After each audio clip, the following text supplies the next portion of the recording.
I'm not used to having it on yet. I'm gonna do this.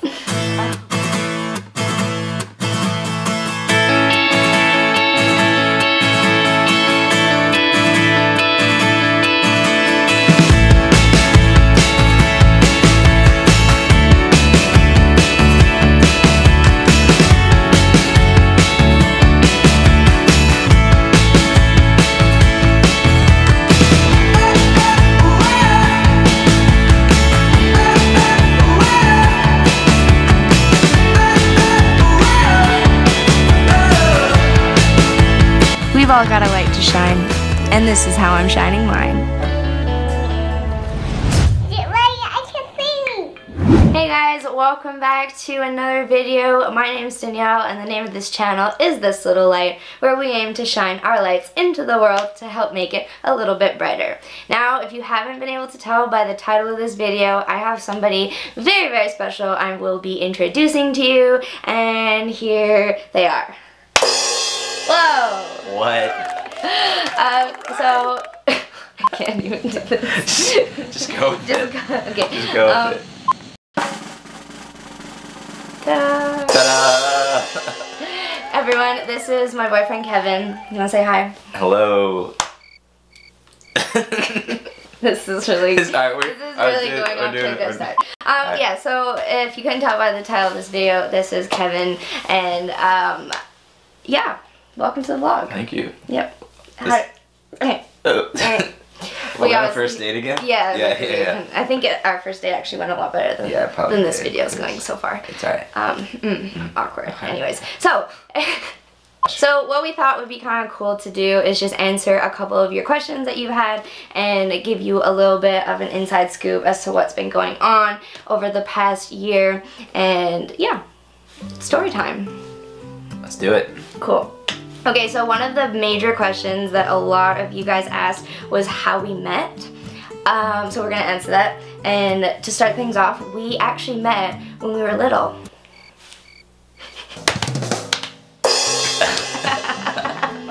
Yikes. No, but short jokes aside, we actually did meet when we were really young. I think I was about 9 years. You were probably 9 as well. Yeah, we're the same age. We're both 24.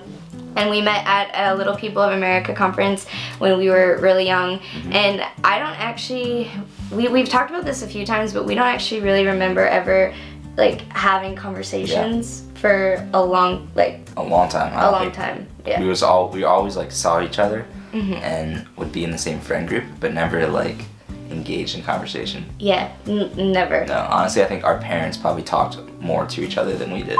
We both just like grew up separately. So Kevin lives in America. You know that? I live in Ohio, Cleveland. Ohio, and then I'm in Canada, and so we never really like talked at all, and we weren't looking for anything. Like I wasn't really looking for a relationship at all. Like I wasn't interested in dating. I was very focused on going to Tokyo. And what about you? And I think at the same time I was not necessarily expecting anything in a relationship at that time. You know, I had just moved to Cleveland about like a year before that after college, and was really trying to just settle into my job and what the community I was building there with my church, and wasn't really necessarily expecting anything to come out of that season with a relationship. I slid into his DMs, basically, is what happened. With the fire emoji. Yes, with the fire emoji. About a year ago, I slid. This time? This time a year ago, pretty much,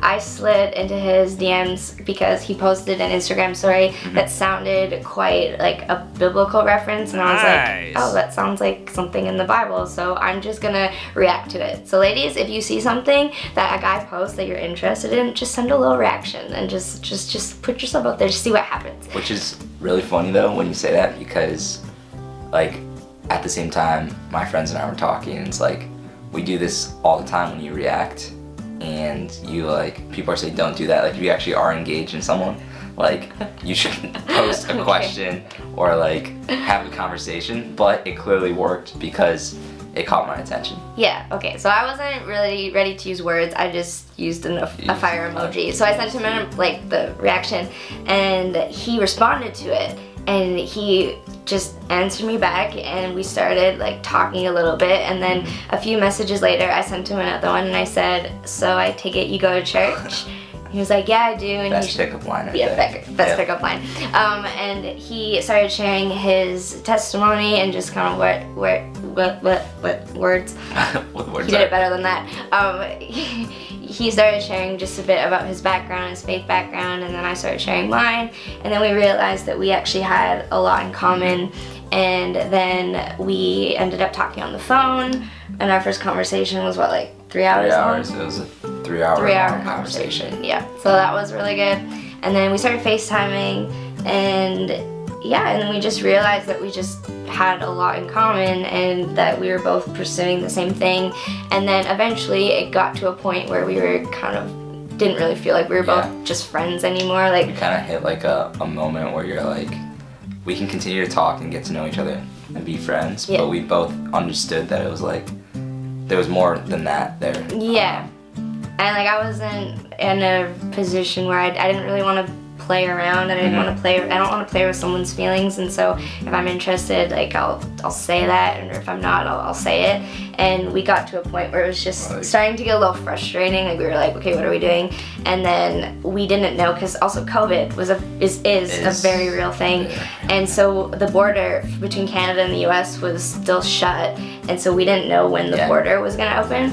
And so we kind of had a conversation, and we just said, you know, like, I like you, you like me. Nice. That's I think, right? Yeah, it was like we both like each other, like, you know, borders aside, not being able to see each other, like, let's take it to the next step, which was actually dating. And like we had the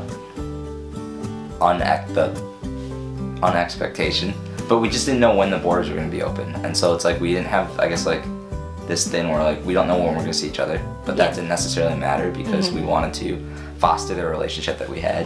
Yeah, like we came to the decision that like I didn't need to see him in person for me to realize that I liked him, and vice versa.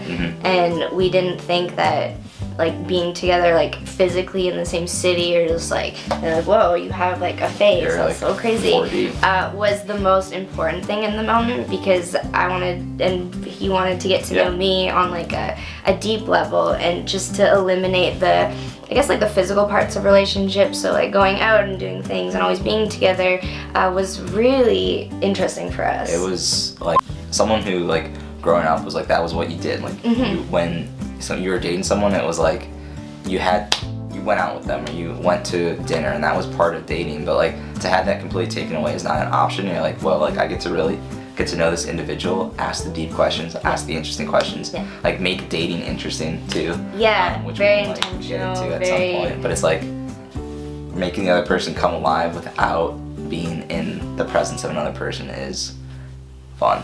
Yes, you get talking about a lot of things. A lot of things. A lot of talking. A lot of talking. And for us, it just ended up working because, again, we didn't have an option to see each other, and we didn't know when we were going to see each other, but we both knew that we were interested, and we weren't really messing around with, like, I wasn't just going to date, and it's same with him, and once we established that, we're like, great. Great. And then flash forward about a year later, and we are in person, and it's been really great because we've established this really good foundation of just talking, and we didn't share our relationship like really at all. This is really like the first time we're actually sitting down and doing something like this, because when you are not, like, you want to be confident in what you have with someone, and you don't want other people's opinions to like get in the way of that. And just because our relationship is a little bit more, I guess, unconventional in the way that it started, and people can have their opinions about it, we didn't want that, and we just wanted to focus on each other and that big head connection. And so then we did that, and then now we're in a place where we're pretty confident with where we're going. It clearly doesn't look like it. No, but we're still working at the being in person part. But what I will say is, when we did see each other in person, what was so awesome was like, we thought, had everyone else was saying like, first time you see each other, are you gonna be nervous? Are you gonna be like scared? Like, what's it gonna be like? And really, for both of us, I think it was like It was so natural. It was natural. It was like nice. It was like we had known each other and been in person this whole time because we had developed such a deep connection. Yeah. And it goes to show you don't need to be next to someone to have that in the first place. To start, right? And now when we were seeing each other, it's like an added bonus. It's an added bonus, exactly. We had this awesome opportunity to be like, from here, let's continue to build what we've built over the last so long. Yeah, true. It's great. Great comment. Great. You should come back to the vlog more often. Maybe, if I'm invited back. Yeah, we'll see. I'll talk to my people. And then to that point, and this will kind of be our last little thing, and then we'll have another video on how we deal with long distance relationships in the next video. But for us, it was just a really important time for us to be able to focus on what we were currently doing. So for me, I was really needing to focus on going to Tokyo and making that team, and he was really focusing on his job and his stuff with his church and our own like friend groups and our own personal lives. Like, it was just really important for us that we still had a lot of time to focus on that separately while still knowing that we had each other and that we were working towards something. And so for us, the space was really great. And also a side note, which we'll also get into later, but we both weren't looking at dating other little people. Yeah, which is kind of like, we'll get into it more later, but we both grew up in average height families and we weren't looking at dating other dwarfs. And so when we started talking, that was a very big shock for us that we actually found each other attractive, and but also like that we wanted to pursue each other in like a relationship, because like you said, it's like I had this expectation that I was going to date someone who was average height. Yeah, and same with me. I had no idea ever. Like, I had pretty much I closed off. I had closed off too, and then the door just swung back open. Yeah, when God has a plan. Gotta get on the way. Prevails. You got when God has a plan, you gotta get on the train. You should get on the train. Get on the train for God's plan, because it's ends up being a lot better than. Hopefully the train's moving a little slower for our little legs. Okay, there it is. Anyways. With that, we hope that you enjoyed this little introduction. I'm excited to see what we end up talking about. Let us know if you're interested in more of these videos. We don't get to actually spend that much time together, so they might be few and far between, but this is not the last that you will see of Kevin. And you'll see me, because this is my channel. This is her channel. Yeah, exactly. Thanks for letting me come on. Thank you for joining us, and we will see you again next time on another episode of This Little Light. Bye. Peace out, Girl Scouts. Okay.